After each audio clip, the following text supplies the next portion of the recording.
Hello दोस्तों, मैं हूं सूर्यकांत, आपका उद्यान मित्र एंडलेस नेचर इस मेरे यूट्यूब चैनल में मैं आप सबका स्वागत करता हूं। दोस्तों, मेरे इस वीडियो में गोल्डन साइप्रस प्लांट, जिसके नाम में ही सुनहरा रिफ्लेक्शन है, उसके बारे में कुछ रोचक जानकारी मैं आप सबके साथ शेयर कर रहा हूं। मुझे उम्मीद है कि यह जानकारी आपको अच्छी लगेगी।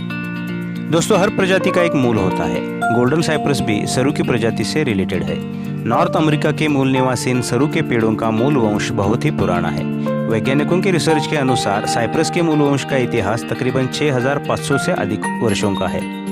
300 फीट तक गगन से भिड़ने वाली ऊंचाई तक बढ़ने वाले साइप्रस के मूल निवासी विशाल पेड़ों की आयु 2000 वर्षों से भी ज्यादा होती है। इसलिए इनके मूल वंश को पौराणिक और दैवीय पेड़ों की श्रृंखलाओं में जाना जाता था। साइप्रस के इन पेड़ों में अलौकिक शक्तियां होती है, ऐसी पौराणिक मान्यता थी। हेलेनिक सभ्यता में यह मान्यता थी कि सरू का पेड़ देवताओं के लिए पवित्र था। यह घर की नकारात्मक ऊर्जा को खींच लेता है, ऐसे भी मान्यता है। दोस्तों, वैसे तो सरू के पेड़ों की कई प्रजातियां हैं। एक अध्ययन के अनुसार विभिन्न प्रकारों में 140 साइप्रस की प्रजातियां पाई गई है, लेकिन बागबानी में आमतौर पर 12 प्रजातियां प्रमुख है। कॉमनली हम इसे गोल्डन क्रिस्ट या लेमन साइप्रस के नाम से जानते हैं। This evergreen plant belongs to Cupressaceae और जूनिपर फैमिली। इनकी लटकती हुई शाखाओं को हम जब हाथों से हल्का सा क्रश करते हैं तो नींबू जैसी सॉफ्ट स्मेल हम महसूस करते हैं। इसलिए इसे लेमन साइप्रस भी कहा जाता है। इसका टच हमारे हाथों को एक नरम अनुभूति देता है। दोस्तों, गोल्डन साइप्रस की ग्रोथ धीमी गति से होती है। आपके घर के आंगन की मिट्टी में अगर सही न्यूट्रिशन मिले तो यह गोल्डन साइप्रस का पेड़ उसके परिपक्व आकार में 6 से 7 मीटर तक बढ़ सकता है। चौड़ाई में 2 से 3 मीटर तक इसका परिघ बन सकता है। लेकिन गोल्डन साइप्रस को अपने इस पूर्ण और परिपक्व आकार तक बढ़ने के लिए 18 से 20 साल लग सकते हैं। दोस्तों, गोल्डन साइप्रस की ग्रोथ उसके नेचुरल शेप में एक स्तंभ की तरह बहुत ही लुभावनी और नेत्र सुखद होती है, और इसी के कारण एक पॉपुलर ऑर्नामेंटल प्लांट की श्रेणी में यह शामिल हुआ है।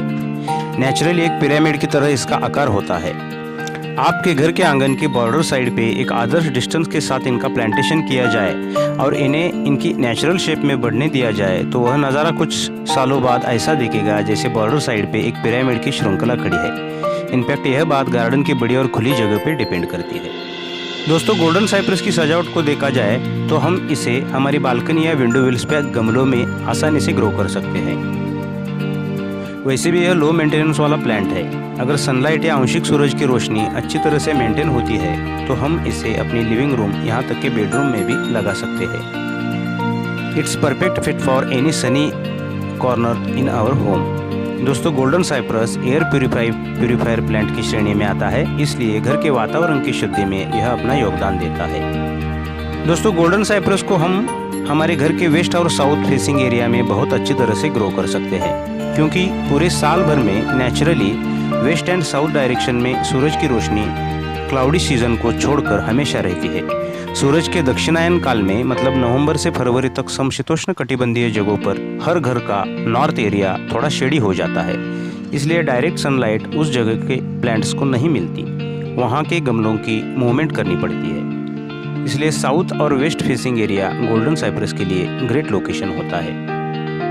गोल्डन साइप्रस का एक और फायदा यह है कि ज़्यादातर इनकी पत्तियों को जानवर नहीं खाते, इसलिए फेंसिंग के बाहर भी हम इनको आसानी से ग्रो कर सकते हैं।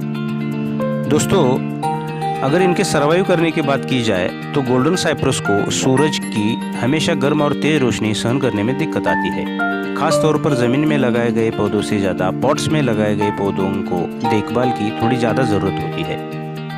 इनफैक्ट गोल्डन साइप्रस का नेटिव देखा जाए तो उत्तर अमेरिका से पूरी दुनिया भर में फैले हुए यह पौधे मूल रूप से ठंडे और समशीतोष्ण जगहों से आए हैं, इसलिए थोड़ी सेमी शेड इनको बहुत पसंद होती है। दोस्तों, गोल्डन साइप्रस को हमें potting mix well drain soil में लगाना चाहिए। ज़मीन की बात अलग होती है, पर गमलों में से एक्सेस वाटर अच्छी तरह से ड्रेन आउट होनी चाहिए ताकि पौधे की जड़ें सांस ले सकें। ओवरहेड वाटरिंग इनकी जड़ों को प्रभावित कर सकती है, जिसका परिणाम ऊपर प्लांट पर दिखाई देना शुरू होता है। समर सीजन में इनकी जड़ों के पास नेचुरल सोर्स यानी पेड़ों के गिरे हुए पत्ते, काड़ी कोटा इनका 2 या 3 इंच का अगर हम आच्छादन करते हैं तो इनकी जड़ों के पास हमेशा एक नमी बनी रहती है। और गोल्डन साइप्रस के लिए यह स्थिति, मतलब मिट्टी में हमेशा सापेक्ष आर्द्रता बनाए रखना, उसके हेल्दी ग्रोथ के लिए ज़रूरी होती है।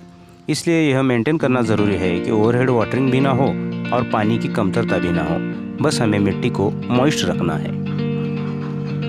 दोस्तों, अगर न्यूट्रिशन के बारे में देखा जाए तो ऑर्गेनिक यानी जैविक खाद सबसे अच्छी होती है। जैसे देसी गाय के गोबर से बनी खाद या केंचुए द्वारा बना वर्मी कंपोस्ट या फिर किसी भी प्राकृतिक तरीके से बनी हुई खाद सभी पौधों के लिए अच्छी होती है, क्योंकि इनमें नेचुरल बेस होता है और यह खाद प्राकृतिक तरीके से जड़ों की आवश्यकता अनुसार उपलब्ध होती है, यानी स्लो रिलीज होती है।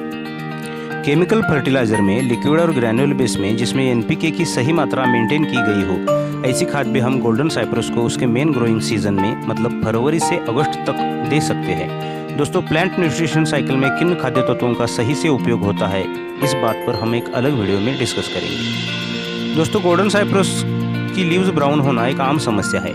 इसके कुछ कारण ऐसे हैं, जैसे पौधों का कुछ हिस्सा सूरज की रोशनी से वंचित रहना, पौधों को बहुत समय तक पानी न मिलना, पौधे के ऊपर बार बार शावरिंग करना जिससे उस पर फफूंद जैसे रोगों का बढ़ना, ऐसी समस्याएं दिखती है।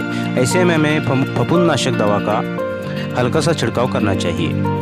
रोग चिकित्सा के अनुसार कम हार्मफुल होने वाले पेस्टिसाइड का भी हल्का स्प्रे हम कर सकते हैं। प्राकृतिक और जैविक उपायों में शुद्ध देसी गाय के गौमूत्र का उपयोग अच्छे रिजल्ट देता है, क्योंकि गाय का गौमूत्र पेस्टिसाइड और टॉनिक ऐसे 2 बेस में काम करता है। गोल्डन साइप्रस के जो लीव्स खराब या पूरी तरह से डेड हो गए हैं, ऐसे लीव्स को हमें प्लांट से रिमूव कर देना चाहिए। दोस्तों, रेनी सीजन में जब वातावरण में 95% ह्यूमिडिटी होती है, तब हम गोल्डन साइप्रस को कटिंग्स के द्वारा आसानी से ग्रो कर सकते हैं। इनके बीजों के द्वारा भी हम नए पौधे तैयार कर सकते हैं, लेकिन यह प्रोसेस बहुत ही स्लो होती है। इसलिए बिगिनर्स को नर्सरी से एक छोटा सा हेल्दी पौधा लाकर उसे पॉट में या फिर सीधे ज़मीन में ग्रो करना सबसे बेस्ट है। छोटे पौधे की प्राइस वैसे भी ज़्यादा नहीं होती। दोस्तों, बागबानी में और पौधों के साथ पिरामिड जैसे आकार वाला और हमेशा आपको एक वैभवशाली सुनहरा नेत्र सुखद अनुभव देने वाला गोल्डन साइप्रस का एक पेड़ या पौधा ज़रूर होना चाहिए, क्योंकि इसके बिना आपके लॉन में गार्डन के कॉर्नर पे शोभा नहीं है। दोस्तों, मेरी ये वीडियो आपको कैसी लगी, इसका रिप्लाई मुझे कमेंट बॉक्स में ज़रूर कर देना। अगर वीडियो अच्छी और नॉलेजेबल लगी तो मेरे चैनल को लाइक, शेयर और सब्सक्राइब जरूर कर देना और पास के बेल आइकन को भी प्रेस कर देना, जिससे प्लांट्स के बारे में नोटिफिकेशन आपको मिलती रहेंगी और पौधों के बारे में कुछ नई जानकारी के साथ मैं हमेशा आप सब दोस्तों से जुड़ा रहूँगा। अच्छा, तो दोस्तों, अगले वीडियो में फिर मिलेंगे एक नए पौधे के साथ। टिल देन, गुड बाय, ओम साई।